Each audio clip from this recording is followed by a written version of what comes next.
definitely that's important. Because funders like to know that you have evaluated the program and that you understand whether or not your program is obtaining the kinds of outcomes during the process, and definitely the ability to make adjustments as you move along in the event that your program is not going well. And okay, so looks like everybody's ready to talk this morning. So I'm gonna go back to my PowerPoint, go back to sharing my screen here. So again, I think I stopped off here with the types of evaluation now that we will look at. So as I mentioned, we have process evaluations and outcome evaluations. So this may be a challenge for me today to make sure, okay, okay, there it is, resume slideshow. So in a process evaluation, we're focused on the question of were the program's activities implemented as we intended and what outputs were achieved. We also may refer to process evaluations as whether or not we have fidelity to the model. So if we're implementing a program via some particular model, those steps were followed. Versus an outcome evaluations, we want to understand what are the impacts or the outcomes that have been achieved by program participants. So let's take a look first at process evaluations. And as I think about process evaluations, I know that what we need to have up front is information about whether we're calling it our standard operating procedures, the handbook, but a flow chart or something of how the program should be operated. So from this article, I found these key ingredients for creating a trauma-informed approach to care. And as I show them, my next question that we're going to chat about from you is, what do you think are going to be some possible measures needed to evaluate this program? So for instance, if part of your model, and we know that trauma-informed approach means that you should be leading and communicating about the process. So here, as we evaluate this, we want to know to what extent did the leadership of the program communicate to both internal stakeholders as well as external about the process that the program should follow. So how well did the employees understand the various stages and steps into the program? Also, we may be concerned with evaluating clients or consumers in the actual planning process.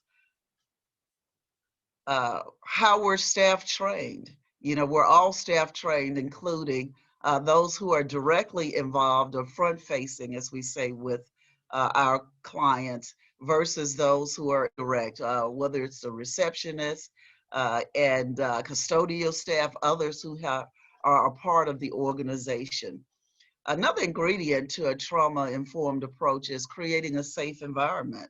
So again, the process may be taking a look at the waiting areas, the interactions between our clients and other staff, the interactions that clients are having with each other, lighting, just the overall facilities. Another ingredient, preventing and managing secondary traumatic stress in staff. We know that, unfortunately, our staff may also have what we call this kind of a secondary trauma as a result of experiencing the daily encounters with individuals who have, severe stressors. But also, many of our staff who work in these unresolved trauma sometimes. So certain things may re-trigger that. To what extent do we have as an organization the ability to really prevent or manage that staff? And how is that being measured? Must hire trauma-informed staff, and again, if you have not, if they do not have that training prior to, then you're doing it once you get there. But how do we measure whether or not the staff that come aboard are already trauma-informed? From a clinical perspective, the process should be to involve clients in their treatment process. So we want to measure the extent to which that has been done. Are we screening for trauma? Some agencies, organizations have developed their own assessment tool that they are providing, or administering to their clients prior to the program. And we're going to talk about that one a bit more in the outcomes piece, because this serves as a great way to establish the baseline for your clients. Train trauma-specific approaches, engaging your referral sources. So now take a moment to think about the list that I've just given you. And so here, what would you think would be a way to measure, and that you would use to conduct a process evaluation? So I'm going to flip back over to take a look at the chat box to see what kinds of responses that you have. So again, given those process measures or the key ingredients there, what would you suggest or recommend as a way to measure whether or not some of those things are actually occurring?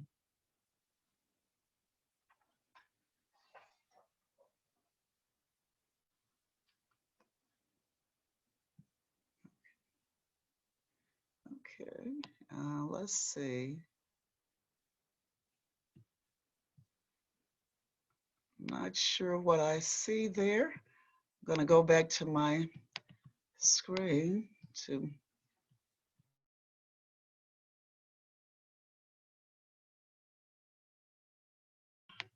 talk about a possibility, yes, would be surveys. So you could create a survey for your staff, clients, and other stakeholders.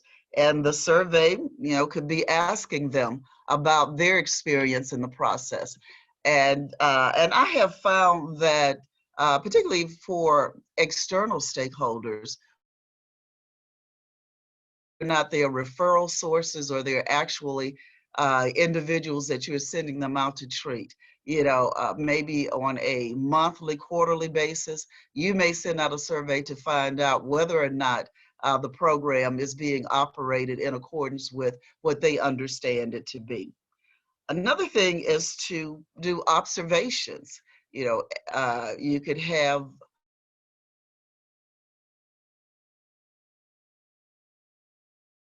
kind of assessment tool. You can walk around to observe the premises, the lighting, or you are measuring when individuals come into the waiting room.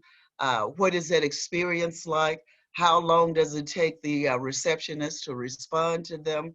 If there's an issue or problem there, how long does it take that problem to be resolved?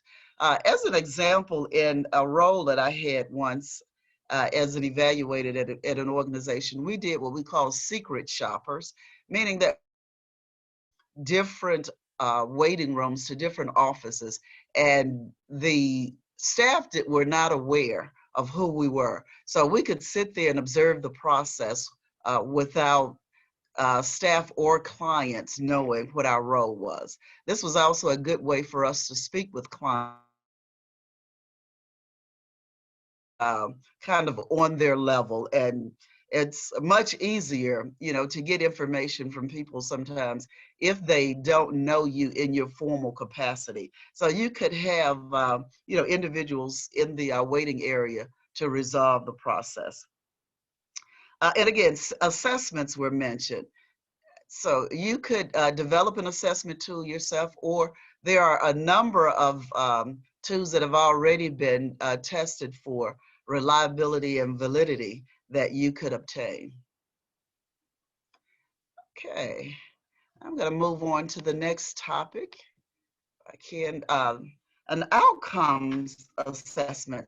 And again, this is where we're going to spend most of our time this morning, talking about outcome evaluations of trauma-informed services. With this, the key impact, or the key question is, what is the impact of utilizing trauma-informed services, or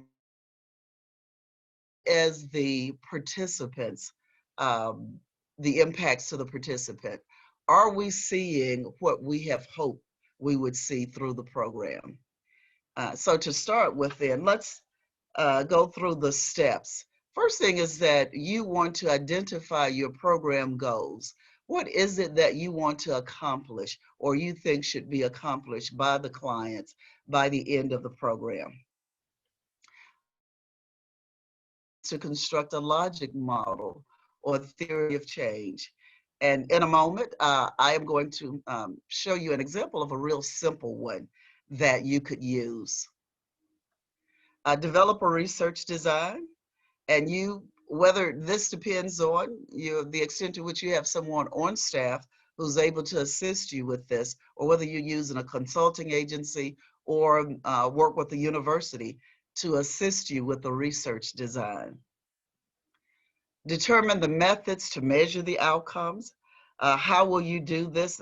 And it is important to establish this up front, as well as determine what data is going to be collected. This is where I find organizations tend to fall short or miss the mark, in that we have not determined the measures beforehand, and therefore we have not determined the data that needs to be collected. And in collecting the data, we need to know which organizations or external agencies will we need to obtain data from. An example of this, I am working with evaluating an educational program for youth in foster care. One of the outcome measures that was set was that through the program in school, that they would be promoted from grade to grade, absences would be reduced. However, the Department of Education was not sufficiently engaged beforehand, or shall I say the uh, local school district in that area, because we have had some difficulties in obtaining the necessary data to establish, how they're doing in school. We can work with the foster parents and the agency to find out, at the end about the promotional rates, but it would have been a much better idea to have the local school districts a part of this so that we would be able to better obtain the data. And again, so even with obtaining the data here, we have the permission from the agency, Division of Family and Children Services, to get the data, but the logistics around the data collection was not. If you're going to need data from others outside of your organization, you need to establish that up front and understand what data you will need. And then last step is around, analyzing the information and reporting your findings.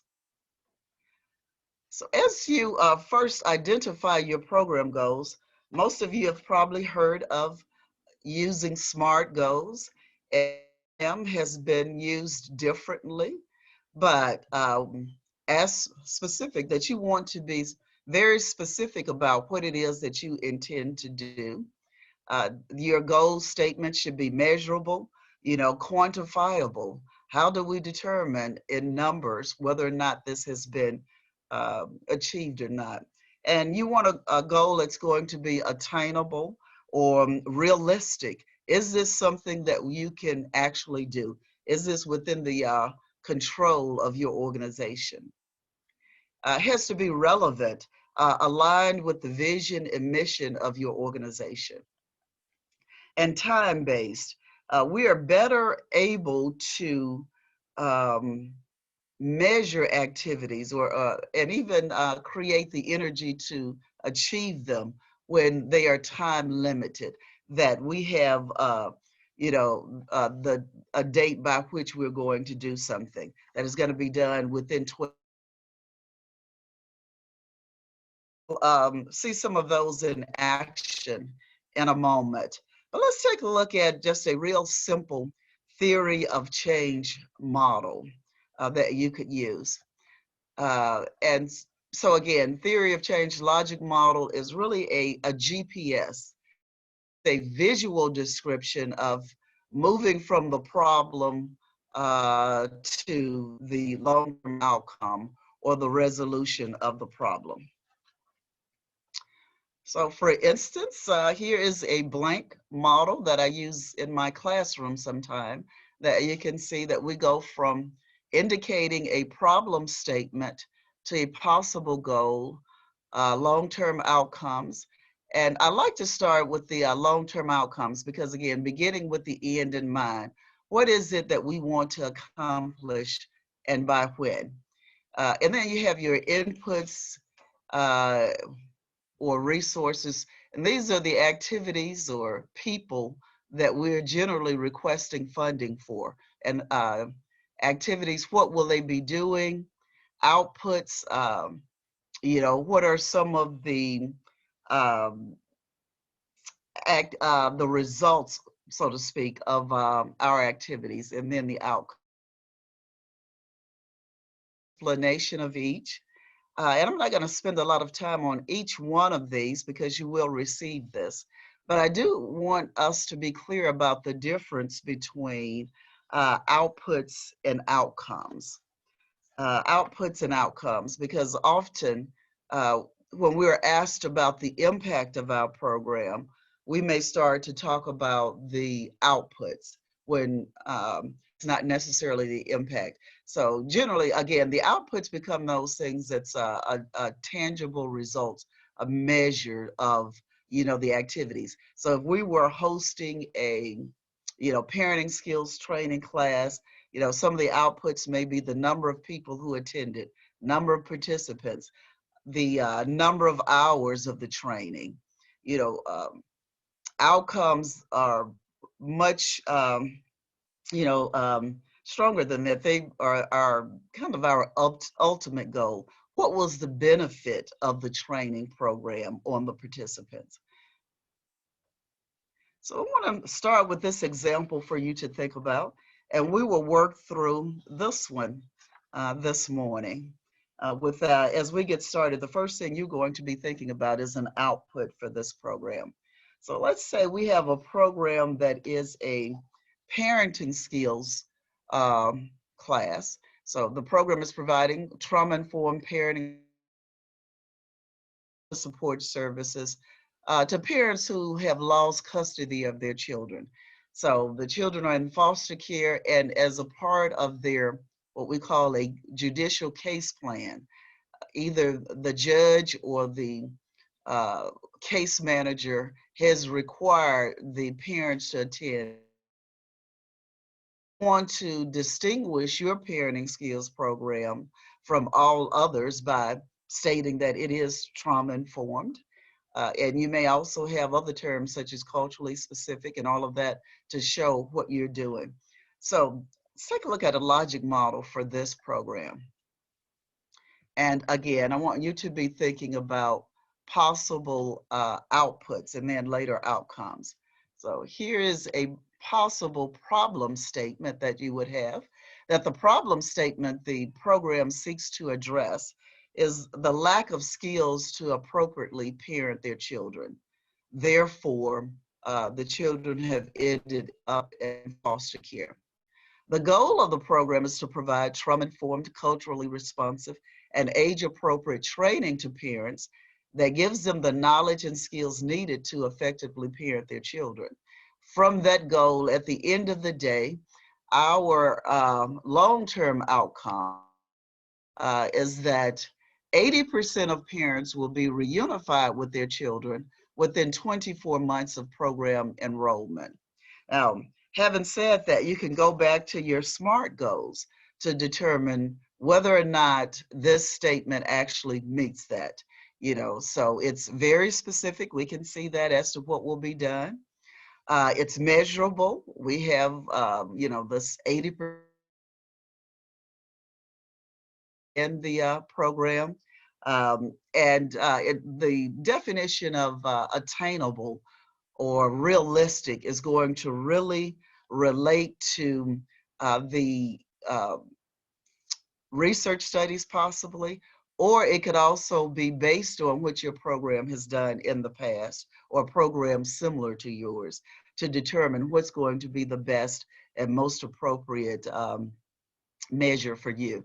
Whether that's 75%, 80%, 90%.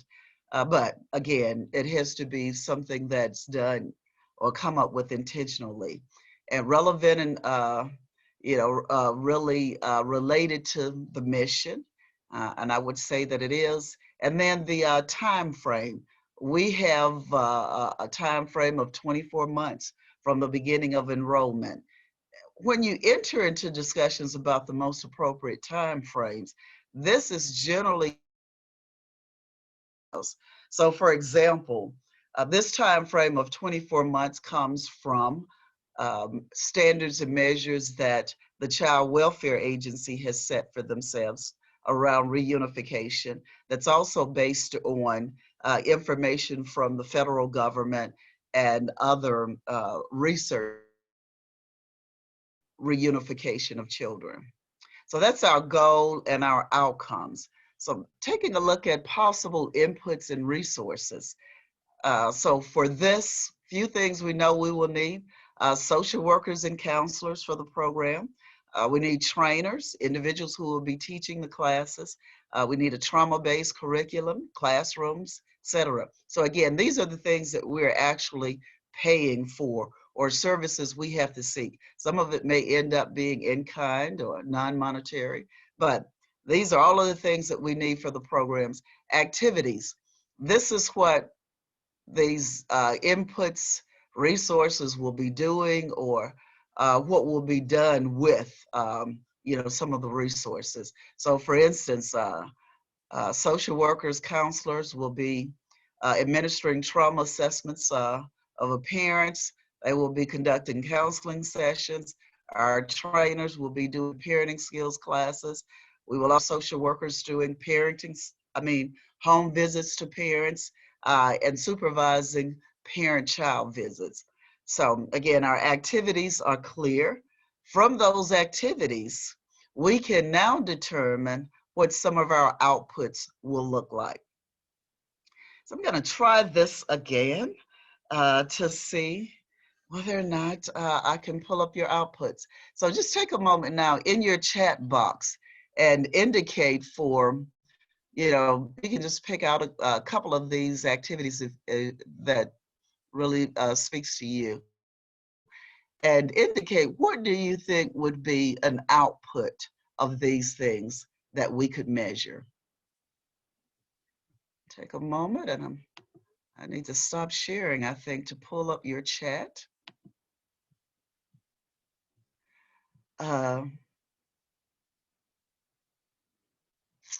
Okay, so right, attendance with parenting skills classes. So again, that is an output. We can actually count the number of parents who are attending the class, how many attend each week. Someone else? Right, the number of home visits that's being made. And as you go out on the home visits, hopefully there is some kind of assessment that you're taking to evaluate the safety of the home. So in the parenting skills classes, we've probably talked about, whether or not, depending on the age of the child, are the outlets closed off, the electrical outlets, is the room clear and free of hazards? So you are going through and indicating, the safety of the home based on the information that has been provided in the parenting skills classes. All right. Also, number of counseling sessions attended, number of hours, of counseling sessions provided. We could also indicate that, whether or not parents have completed all sessions that week or what percent completed all of their sessions for the week. Let's see, whether or not parents are in the program, because we will have parents who drop out of the program. And this also gets us to, as we look at our outcomes, when we have parents who drop out of the program, we should have some mechanism in place to go to those parents to determine, what led to your dropping out of the program. Yes, retention is very important, because we know that if the parents are not retained in the program, then we're certainly not going to be able to meet the goal that we've set forward. Okay, some additional ones to think about. The number of trauma assessments completed. How many of those have we completed during that the time frame selected? And as someone indicated earlier in the chat box about why we need evaluations, we know that if we don't do the trauma assessments, then we don't have a gauge for where each of our parents have started. So there's no way to then, monitor whether or not the classes are moving us, or the counseling sessions are moving us to where we want to be. Another output that wasn't mentioned, we have supervision of parent-child visits. How many parent-child visits have occurred? How many, have been supervised? How long were those visits? And also, we would have some kind of an assessment or a checklist we want to see our parents do with their child, evaluating the quality of the interaction. So again, these are all outputs. This is not what our program's end results are. So again, as I stated, I know that people often get outputs and outcomes, confused. Outputs are those things that's going to get us to the outcomes. So we want to measure the outputs, because this is what we actually have control over. We can make adjustments to the outputs. So this month, if we find that, only, 35% of our parents attended all of the parenting skills classes, now we can go back and speak with those parents, determine, are the sessions too long? Is there difficulty in them getting to the program? Because we don't want to wait until the end of the program, at the end of, or even 6 months, to find out that our parents are having transportation issue. So therefore, they were not able to get to the sessions. We need to know those kinds of things up front so that we can make the, we have supervision of parent-child visits. If there becomes a problem with that, for example, maybe a parent has been abusive during the parent-child visits, and therefore we have needed to stop the visits for a while until we train our staff on how to ensure the safety of children during the visits. And then what is the next step if this happens? How do we move forward? So there's all kinds of things in that activity piece that may impact your program negatively. You want to know about it. Your own staff retention. If you have staff who, leave the program, particularly your social workers that you're depending on to do home visits to parents, or the trauma assessments, and now parents are not able to get their assessments done timely, which then will impact your later outcomes. So the outputs allow you to continuously monitor how your program is doing, so that you can respond in a timely manner to it. So after we have our outputs established, we want to take a look at what are the actual outcomes that we seek from the program. So given the nature of this program, I'm going to allow you an opportunity in the chat box to come up with a couple of short-term outcomes. And for your programs, you will gauge what you would consider to be uh, short-term. You know, is that within the next 3 months? Here I'm using a 6 to 12 month range because our program is looking over the life of the lifespan kind of being a 24-month program.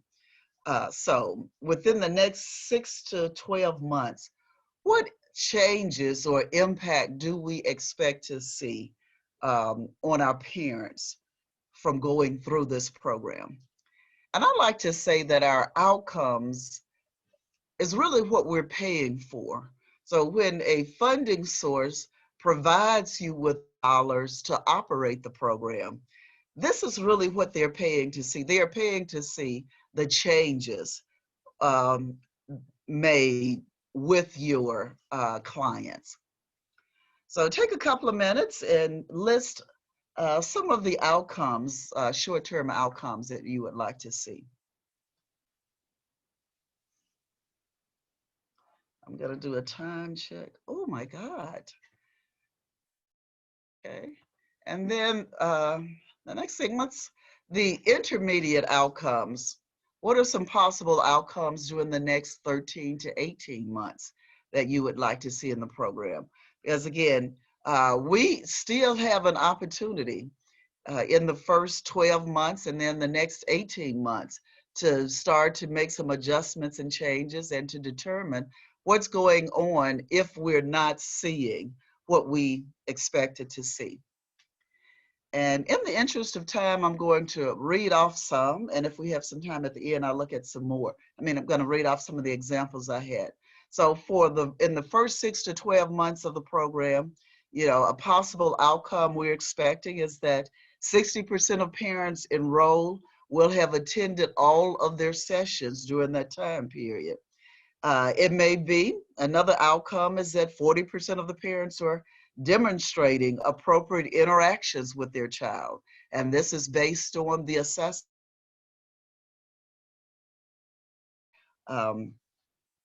We may also say within the next 18 months that 60% of the parents have addressed the issues which have led to the removal of the child.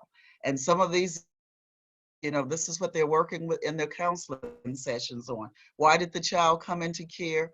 If it was a substance abuse issues, if it was anger management issues, we want to be able to indicate that they have addressed those issues. You could also have some qualitative as well as the quantitative. Again, maybe surveys with parents about how they're doing. Observations and interviews are definitely that. How will we measure the outcomes? Measurement of the outcomes, if we're talking about their, again, adherence to the parenting skills training. Are they implementing the concepts that were taught in the program? You know, we could either do that by the surveys, we can do that by the home visits. So there's a number of ways we could do those measurements. And in the 2 minutes I have left, the baseline data, you know where they were, particularly how did they, what did they indicate on their trauma assessment at the beginning of the program, and then at the end in 12 months, you know, you may want to repeat that assessment to see how they're doing. A couple of notes about evaluation concerns. Reliability measures the extent to which our assessments produce or repeat the initial findings. So for reliability, if you have a trauma assessment, you may want to do the assessment of your parents this week, and again, a short time later, which may be within the week or the next week. But if the assessment or the instrument has reliability, we should see the same results or consistent results within that short period of time. And validity is really around whether or not our evaluation is measuring what we want it to measure. So if we have an evaluation that measures the appropriate interactions between parent and child, validity is to what extent are you sure that your program is measuring that? Okay, and I know I went pretty fast at the end, and I want to go to my chat box to see what some people have put in. Someone said, I assume parents may lose custody. So would an output be the number of days parent refrains from substances? Yes. And if your organization is not offering the substance abuse training, upfront, you want to get an agreement between the parent and that substance abuse organization to report information back to you. So you may have as part of your plan that because of, or parents who are attending your program are decreasing their use of substances. That information is self-report as well as from that organization. Improved home conditions is a great one to do. So you've gone out and you've done an initial assessment or a baseline of what the home conditions look like. And so over time, you're continuously monitoring, going out to assess the home so that you would be able to say what % of your parents have improved their home conditions over time. And again, yeah, definitely the quality of interactions during parent-child visits. So I think I'm at the end of my time. If there are any more chat questions, let me know. But I will look forward. If you have any questions after this or a blank copy of this simple template I have, let me know. But thank you so much for your time. And I just wanted to say I apologize for technical difficulties at the beginning of the session that in placing moderators in the room that prevented me from giving you, Dr. Hill, the very warm and gracious welcome that you deserved. Okay. But I think I speak for everyone in saying that we are very grateful that you spent your time with us this morning to present such very informative information. And everyone, if you all, when you hit leave room, just hit leave breakout room so you can get back to the main meeting and we'll see what's in store for us next. Thank you so much, Dr. Hill. Okay.